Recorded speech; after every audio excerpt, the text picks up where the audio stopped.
pump decided to go. I'm leaking coolant pretty good right now. Got a warranty water pump with me that I'm gonna have to replace, bring the old one back so I can get my money back.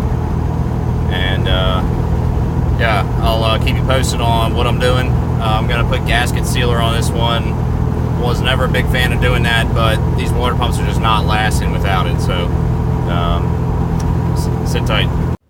Right, first thing I'm going to do is get this gasket sealer on the inside here and give it a chance to set into position. Meanwhile, we'll go drain the coolant afterwards, and I'll catch up with you then. Here's the gasket, and the instructions do say to put sealer on it. I just never was a big fan of it because I didn't want pieces of sealant to break off and circulate through the coolant system.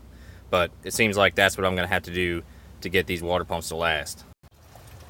Here's my signature belt tensioner relief contraption. Just a socket, wrench, deep socket, a couple extensions, and I went in from the bottom and put the ratchet in, the tensioner right there, and then came up top, slid this socket in, and just yanked it towards the yanked it towards the driver's side that way, and loosened it, got the belt off the alternator, so we're ready to remove the water pump then. That's the secret to doing it by yourself. Sometimes people would say, well, you need two guys to get the belt off because you need a guy to slide it off the alternator, you need a guy to yank, but from up here you can do them both at the same time. So what I'm trying to do here is leave the tensioner setup I have here in place to make my life easy, so I don't have to try and get it in there again while removing this lower bolt. So I'm using a wobbly here to give myself as much room as possible. They're 10mm bolts on the water pump. I've already got the top one out, and now we're just working on the bottom one. Take this old water pump off. The coolant's done draining. We're going to reuse it. It's only a year old, and I've got some fresh Xerox Go5 there to top it off, and some distilled water. So that's what we're going to do. Alright, here's our old pump. We managed to get it off without knocking that tensioner ratchet setup I had off, and this pump's only 11 months old. It's got about 40,000 miles on it, and you know what, it really don't look that bad.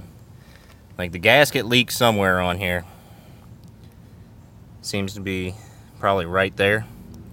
Well, there's the weep hole. That's probably where it eventually leaked out.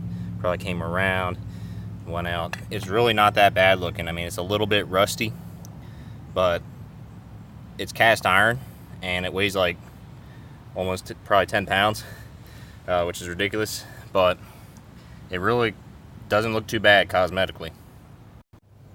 Here's the new pump. This is a CarQuest pump. It's got a lifetime warranty.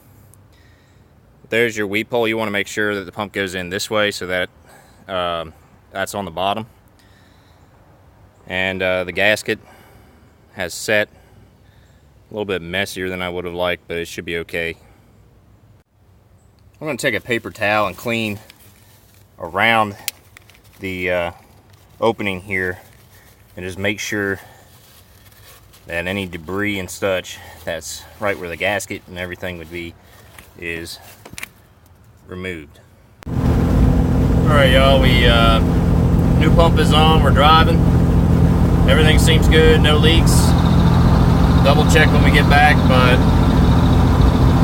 I think we're all good here. So, yeah, that water pump, I last replaced it on May 22nd, 2017, and it is May 5th, 4th, 2018 now, less than a year. And now to celebrate.